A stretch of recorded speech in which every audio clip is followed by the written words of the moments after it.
Sino ba mahilig sa pastel? Ayan, meron tayo ditong dumating na, ayan, chicken pastel by Celestine. Ayan. Ang sarap kasi nito. Ayan oh. Kararating lang, hindi ko alam na dumating na pala yung pangalawang order namin. Kinainan na ng anak kong lalaki kasi paborito niya to. So ang sarap niya guys para sa sa tinapay, yan. Kagaya nito, nagla-lunch kami. Sila tapos na kumain kasi ako nag-workout ako. So, after ko mag-workout, so kakain pa lang ako. So, ang sarap nito, guys. Yan. Tikman nyo. Tikman natin, guys. Ang pastel na to, napakasarap sa mga frenny ko dyan. Ayan. Mag-check out na kayo. Nasa Shopee to. Ilalagay ko yung link sa baba. So, ito yung pastel nila. Ang sarap-sarap, guys. Try nyo to. Ang sarap. Di ako mag-aano ng pagkain na hindi masarap kasi mahilig tayo sa pagkain, di ba?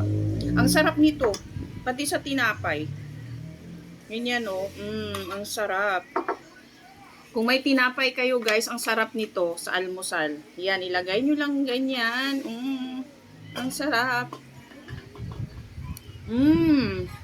Sa tinapay, ang sarap. Try nyo. Check out kayo dyan sa baba. Masarap din siya sa kanin. Sarap. Ang sarap talaga nito. Try nyo sa mga friendship ko dyan. Sa mga kasumba ko dyan, try nyo na mga girl. Ang sarap-sarap. Lalo na sa mga walang time magluto, try nyo to. Ang sarap-sarap. Chicken pastel.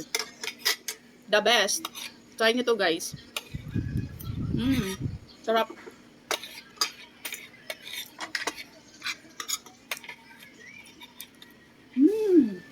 So yummy. Ang sarap ng timpla niya.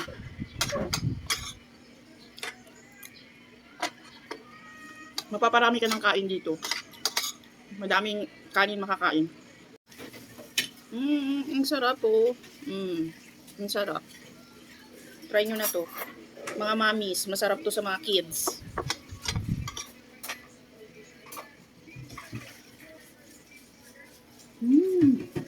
Ang sarap. Ang sarap ng timpla. Pinapapak ng anak ko to kasi gustong-gusto niya. Ang sarap.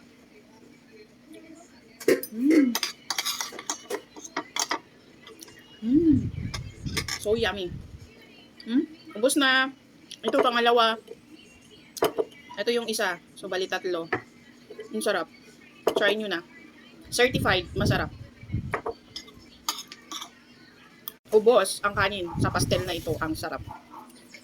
Check out na guys, ang sarap. Yummy, sarap-sarap.